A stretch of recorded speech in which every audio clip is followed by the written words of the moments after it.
really, really good on offense as it relates to the shots we were generating. We just didn't shoot the ball well. I thought it bled into our defense a little bit. And then thought our guys in the second half fought, and kind of got back in the game at times. And then they kind of went on a run. We got back in the game. They went on a run.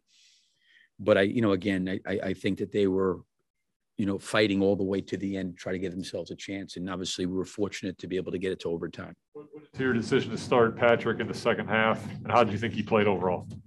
Well, I think at least to start the game, they were really going at Morris, and it's hard because with Batum and Morris and Paul George, even Zubac, on the wing spots, power forward spot, in the center spot, they're really, really big. And I thought, some of our challenges were the fact that they were just playing over us. I didn't think it was necessarily bad defense. Like DeMar was down there battling, but Morris obviously had a really, really big first half. And I just felt like we needed to put a little bit more size on him.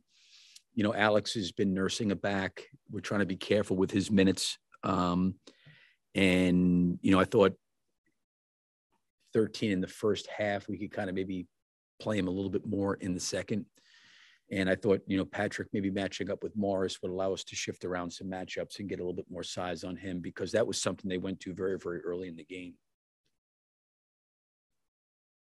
Some of the plays that Patrick was making, in the fourth quarter and overtime, is that kind of what you want to see from him in terms of opportunistically, like within the flow of the offense, but finding places to contribute? Yeah, that's what he's got to do. I think you felt him a little bit tonight, which was great. I thought he could have been a little bit more aggressive in the first half. I thought he had a couple opportunities where there was some offensive rebounds kicked out to him that he kind of just dumped it in the post and cut, where he should have put the ball on the floor and needed to be a little bit more aggressive. But, he made a big three out of the corner. He had a great driving, finishing dunk. He was active around the basket, and that's what we need him to do. And he has to do that. I think for Patrick, a lot of the things that we're asking of him are things that he can really control. I understand his timing is going to take some time to come back, as it relates to handling and passing and shooting. Those things take time, but he can get his energy, his athleticism, his physicality into the game. And it was good to see him be able to do that tonight. What do you make of just kind of the wild ending to regulation with the away from the ball foul? Had you ever seen that before? And then how'd you just kind of see what DeMar did after that, getting the 3-point attempt off the free throws? Well, I didn't. I know the rule. In that situation, I guess, that late. Yeah, the bottom line is they're supposed to call it. Now, I did not see the play, so I'd have to relook it. But that's the rule, that if there's contact before the ball gets inbounded, they're supposed to call it, and they're supposed to call it if it's in the first quarter or the fourth quarter. But again, I didn't see it. So, it obviously. Then we got fouled on the 3-point shot, which, was great. And DeMar's he's unbelievable. Like the guy after the game says to me, "I'm sorry for missing the free throw." He's like DeMar, we wouldn't have been in overtime if it wasn't for the things you did. So he was great. But yeah, we just kept playing, and we kept, I thought we executed down the stretch. The things that we wanted to do down the stretch, that the guys did a good job executing. We were fortunate some things went our way. And then we came out in the overtime, and I thought, we played well. And obviously, I'm sure with Paul George, coming back off of injury, they probably wanted to manage his minutes some. But our guys battled and competed. DeMar had that turnover with a minute left, and you guys were down 3. Did you sense that he was really mad and wanted another chance to have the ball back in his hands again? I think he gets really mad all the time. To be quite honest, I think he holds himself to such a high standard, and I think that's what makes him a great player. Whether it's missing a free throw, at the end there to put us up by 1, whether it's the turnover or any missed shot he makes. He really holds himself to a high standard. And I think that's part of the reason why he's such a great, great player, because his expectation of how he expects himself to perform every single night, he holds himself to that standard individually and personally. And, you never, it's like the Washington game, he's 2 for 12 in the first half, and that he is going to respond, and he's going to come out of that because he's just going to hold himself to a better standard than that. And I think he has done that the entire season. You thought that Vucevic's 3, with about 2 minutes left, was a real big shot at that point when you were coming back. Also, you feel like making changes with getting him in the post and him being more active there, and obviously having a lot of success. Yeah, I think, Sam, it's I think the 3 was huge, to your point. And then, just trying to establish him because he's such a good passer out of the post. Now, there's times where, there's just big, strong bodies in there. Or they kind of crowd the paint. And he kind of really can't get on an island just to play one-on-one and he'll get off of it. But, tonight was a night where I thought he had a really good balance, of he took some threes, he posted up, he made that big three late. He had some, pocket passes for some floaters, got to the free throw line.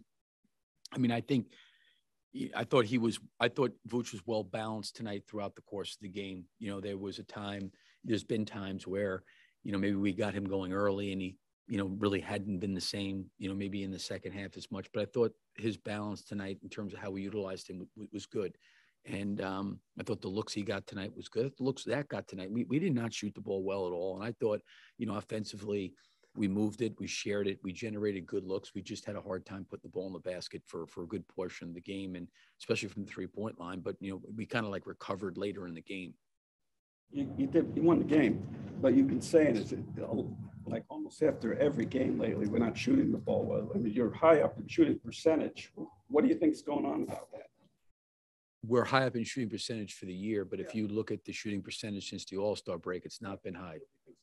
I think we're playing against elite defenses. I think that's the biggest thing. And I always think that offensively, you always measure yourself against the best defenses in the league. If you really want to look at a kind of a barometer of where you are offensively. And I think that if you look at, this is a top 10 defensive team, and the Milwaukee's, Miami, Philly, you go down the road, we've played against a lot of top, maybe not all top 10, but certainly top 10 to 12, and you've got to be able to generate and manufacture good shots. And I think that's been a challenge. And the other thing too, is at times, even for DeMar, they've put longer people on him. He's played against bigger people. They've sent two at him at times. So, and again, I think the 3-point shooting for the year, like if you look at our offensive rating for the year, you would sit there and say, wow, they got a really good offensive rating. Look at our offensive rating after the All-Star break. You know what I mean? It's not great. And I think that's how you get better, in my opinion, when you go against those kind of caliber defenses, where you have to figure out how do you manufacture and generate shots. I thought we turned it over a little bit too much early in the first half, and then I thought we started spraying it out. And again, I thought we had good shots. We could have shot a much, much better percentage and shot and scored more points. We just didn't make shots, and I thought they shot it really well. I don't want to get too much into it. I guess I am. But it seems like you're playing slower, and then you get into your first option later with 12, 14 seconds later, and then you don't have as much time to move the ball. So do you take quicker shots as a result of that because you're shooting later in the clock? Well, I think one of the things we have to do, is if you look at even tonight, you're always going to play a little bit slow when teams shoot a really high percentage or you foul too much. And there's been games we've put teams to the free throw line 30 times, or if teams have shot a high percentage, you're taking the ball to bounds, and it's really hard to play with tempo and pace. I think we need to do a better job coaching wise in terms of helping these guys. We have to fast break better on missed baskets. We have to be able to get out and transition and generate some easier baskets than we do at times. And, that's where Lonzo was great. Lonzo was a great open floor, broken floor, missed shot player. When you got it to him, he just can kind of, with his speed and his passing, he allowed you to really play really fast. And it wasn't so much that we were running fast, it was his passing in a lot of ways. But I do think we've got to do a better job on missed shot baskets, to your point, where we're not getting up against the clock and possessions are laboring, and you're getting your first option, then you're trying to get to your second option inside 10 seconds. I agree with that. You're using Zach as a screener a little bit more in pick and roll, and even Pat, he had that dunk as a screener. Was that trying to hunt matchups or trying to get those guys involved? What was the thinking there? No, I think DeMar and Zach have got a good connection. They manipulated the screen really, really well a couple times. One time we threw Alex in there. Sometimes it's matchup driven. Sometimes it's, Zach's really good at sometimes setting it and slipping it out, and he's such an elite shooter. Sometimes it gets some confusion there, and it can kind of get him downhill. Like I said earlier, we put Alex in it a few times. But yeah, I mean, you're always going to try to go at space the floor in a certain way, and try to anticipate. I thought Alex made a great backdoor pass to Patrick when they trapped on one of those pick and rolls, and we got it to him in the middle of the floor, and he found Patrick, and Patrick, finished it.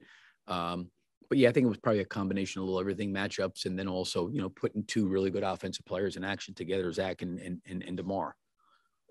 Going to Javante, go to Going to Javante over Vooch down the stretch of the fourth quarter. I'm sorry. Going to Javante over Vooch down the stretch of the fourth quarter there. I assume you make that decision with defensive versatility in mind. I'm just wondering what you thought of that look and if that's something you could potentially go to late games, matchup specific. You mean like possession by possession there? Yeah, I mean, I felt pretty good about it. I mean, I feel good with Javante and even Derek. Those guys have done that before. They're a little bit unique because there's times at the end of quarters they end up going to a little bit of a smaller lineup, and they try to maybe close quarters that way a little bit. But I just felt like we were having such a hard time with the Reggie Jackson pick and roll in overtime that he was forcing Vooch to switch. And we were and Vooch, I thought, did a really, really good job personally. He moved his feet. He did a really, really good job, took away the three.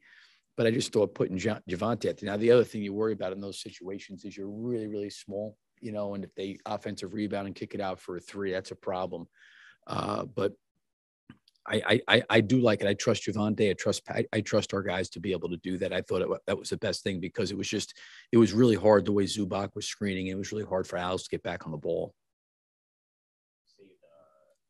50-point games this month, kind of a run of them, 60-point games and such.